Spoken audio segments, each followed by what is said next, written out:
Knowledge hub social media platform से जुड़े हुए सभी सम्मानित साथियों को सादर नमस्कार, सादर अभिवादन। साथियों, इस बीच हम लोग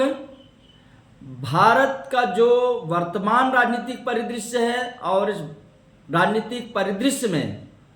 बहुत से दल जो कभी उत्थान की ओर थे और उनका धीरे धीरे पतन हो रहा है और भारत की राजनीति एक अलग दिशा की ओर जा रही है, ये हमारी चर्चा का विषय है। तो आज हम लोग एक ऐसी पार्टी, एक ऐसी राजनीतिक शख्सियत की चर्चा करेंगे जो राजनीतिक व्यक्तित्व कभी बुलंदियों पर था और आज अवसान की तरफ अग्रसर है। आज हम चर्चा करेंगे भारतीय राजनीति के पुरोधा शरद पवार के बारे में कि जो सबसे कम उम्र में मुख्यमंत्री बनने का रिकॉर्ड हासिल करते हैं और उनकी आज स्थिति क्या है, उनकी पार्टी की स्थिति क्या है। देखिए, शरद पवार राजनीति में एक बड़ा नाम है। 1940 ईस्वी में इनका जन्म होता है और 1958 ईस्वी में महाराष्ट्र की राजनीति में पदार्पण करते हैं और 27 वर्ष की उम्र में 1967 का चुनाव ये महाराष्ट्र की बारामती विधानसभा से जीत करके आते हैं और 1967 राजनीति का वह दौर है जिस समय कांग्रेस अंदरूनी कलह, अंतरकलह से जूझ रही थी और पार्टी कमज़ोर हो रही थी और 16 राज्यों में जो विधानसभा चुनाव हुए थे उनमें हमने देखा कि 809 ऐसे राज्य थे जहां पर कि सत्ता से कांग्रेस बाहर हो गई। जिस महाराष्ट्र का गठन मई 1960 में होता है और वहां पर 62 के चुनाव में भी कांग्रेस सत्ता में आती है और 1967 के चुनाव में भी वो वहां पर सत्ता में आती है, प्रचंड बहुमत के साथ सत्ता में आती है। वहां पर कोई जो राजनीतिक उथल पुथल है उसका प्रभाव नहीं पड़ता है और इसी विधानसभा चुनाव में शरद पवार भी चुनाव जीत करके मात्र 27 वर्ष की उम्र में पहुंचते हैं। और उसके बाद 1977 का जो चुनाव होता है, इस समय भी देखिए तो एक अलग राजनीतिक परिदृश्य दिखाई पड़ रहा है। कांग्रेस लोकसभा चुनाव हार चुकी है और ऐसे समय में जब जगह जगह पर विधानसभा चुनाव हो रहे हैं तो वहां पर भी कांग्रेस की स्थिति बहुत नाजुक है। महाराष्ट्र में 1972 में चुनाव हुआ था और मैं पहले बताया कि 1976 में जब इमरजेंसी थी, 42वें संशोधन द्वारा विधानसभाओं और लोकसभा का कार्यकाल 6 वर्ष कर दिया गया था। बहुत सी सरकारें समय के पहले गिरा दी गई थी, लेकिन महाराष्ट्र में कांग्रेस की सरकार थी इसलिए उसने 6 वर्ष का कार्यकाल पूरा किया और 1978 के चुनाव में वहां पर बसंतराव पाटिल या बसंत दादा पाटिल वहां के मुख्यमंत्री बनते हैं। और किस प्रकार से बनते हैं उसकी एक कहानी है। देखिए, जब 1978 में महाराष्ट्र में चुनाव होता है, वहां पर 288 सीटें हैं और 288 सीटों में 99 सीट वहां जनता पार्टी जीतती है, 69 सीट जीतती है वहां पर कांग्रेस और 62 सीट जीतती है इंदिरा गुट, कांग्रेस का इंदिरा गुट, और दूसरा गुट है रेड्डी गुट जिसको शंकर राव चौहान ये लोग लीड कर रहे हैं। और इस प्रकार से जब वहां पर चुनाव परिणाम आता है तो सबसे ज़्यादा सीटें जनता पार्टी को मिलती हैं, लेकिन गठबंधन के माध्यम से दोनों कांग्रेस के जो धड़े हैं मिल जाते हैं और वहां पर बसंत दादा पाटिल मुख्यमंत्री बन जाते हैं। और जो दूसरा धड़ा है रेड्डी गुट है जिसमें शरद पवार भी शामिल हैं,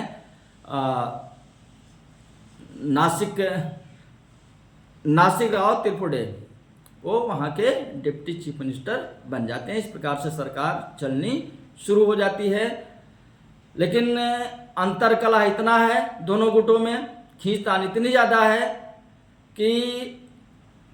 4 महीना बीतते बीतते जुलाई महीने में शरद पवार की अगुवाई में जो वहाँ पर 69 विधायक हैं, उनसे अलग होकर के 40 विधायकों ने क्या किया, जनता पार्टी से और अन्य पार्टियों से गठबंधन करके मात्र 38 वर्ष की अवस्था में महाराष्ट्र के सबसे युवा, या कहिए पूरे देश के सबसे युवा मुख्यमंत्री का रिकॉर्ड उन्होंने प्राप्त कर लिया। और उनकी राजनीति दिनों दिन आगे बढ़ती चली गई। फिर उसके बाद शरद पवार 1900 फरवरी 1980 तक अपने पद पर रहते हैं, क्योंकि इसी समय इंदिरा गांधी की वापसी होती है और उनकी सरकार बर्खास्त कर दी जाती है। 84 का लोकसभा चुनाव लड़ते हैं बारामती से। जीतने के बावजूद उन्हें फिर से महाराष्ट्र की राजनीति में भेज दिया जाता है और वो विपक्ष के नेता वहाँ पर बनते हैं। फिर से एक बार 1988 में वो महाराष्ट्र के मुख्यमंत्री बनते हैं और 1990 तक मुख्यमंत्री रहते हैं। 1990 में वहाँ फिर विधानसभा चुनाव होता है, फिर से वो मुख्यमंत्री पद की शपथ लेते हैं, लेकिन उनको इसी समय पीवी नरसिम्हा राव सरकार में रक्षा मंत्री बना दिया जाता है, जिससे वो इस पद को छोड़ करके केंद्र सरकार में मंत्री बन जाते हैं और 1993 तक वो देश के रक्षा मंत्री रहते हैं। और देखिए तो इसी बीच जब 1992 में 6 दिसंबर को बाबरी मस्जिद ढांचा ढाए जाने की घटना हुई, तो बहुत सारे जगहों पर हिंसक आंदोलन हुआ, सांप्रदायिक दंगे हुए, जिसमें मुंबई भी शामिल था, या महाराष्ट्र के बहुत सारे क्षेत्र भी शामिल थे। और इस समय जो तात्कालिक वहाँ के मुख्यमंत्री थे,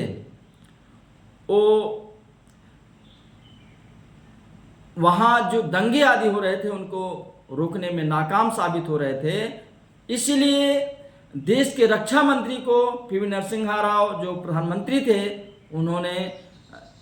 तुरंत मुख्यमंत्री पद के लिए उनको वहाँ पर भेजा और बिना किसी सदन का सदस्य रहे हो वहाँ के मुख्यमंत्री के रूप में कार्य किया और स्थिति को उन्होंने संभाला। ये पूरी उनकी स्थिति रही 93 तक। और बाद में 1999 ईस्वी में कांग्रेस अध्यक्ष पद के चुनाव को लेकर के जब पी संगमा, शरद पवार आदि नेताओं ने क्या किया, कांग्रेस से विद्रोह कर दिया और उन्हें पार्टी से निकाल दिया गया। जब 20 मई 1999 को पार्टी से निकाला गया, तो 10 जून 1999 को तारिक अनवर, पी संगमा और शरद पवार जैसे नेताओं ने मिलकर के एक अलग कांग्रेस, राष्ट्रवादी कांग्रेस का गठन किया और आगे चल कर के महाराष्ट्र में एक क्षेत्रीय दल के रूप में और कुछ समय के बाद ही राष्ट्रीय राजनीतिक दल के रूप में मान्यता इसको प्राप्त हो गई। कई चुनावों में इसे राष्ट्रीय राजनीतिक दल की मान्यता प्राप्त रही, लेकिन 2024 का जो चुनाव है उसमें इसकी स्थिति गिरती चली गई और एक क्षेत्रीय दल के रूप में भी इसकी जो स्थिति है बहुत नाजुक बनी हुई थी। तो देखिए तो जब यूपीए की सरकार बनी 2004 में, उस समय भी बारामती से लोकसभा सदस्य चुन करके आए और इनको कृषि मंत्री बनाया गया और 2004 से लेकर के 2014 तक ये लगातार डॉक्टर मनमोहन सिंह की सरकार में कृषि मंत्री रहे, उपभोक्ता मामलों के मंत्री रहे। और 2014 के चुनाव के बाद से इन्होंने राज्यसभा को अपना सदन चुना और तब से लगातार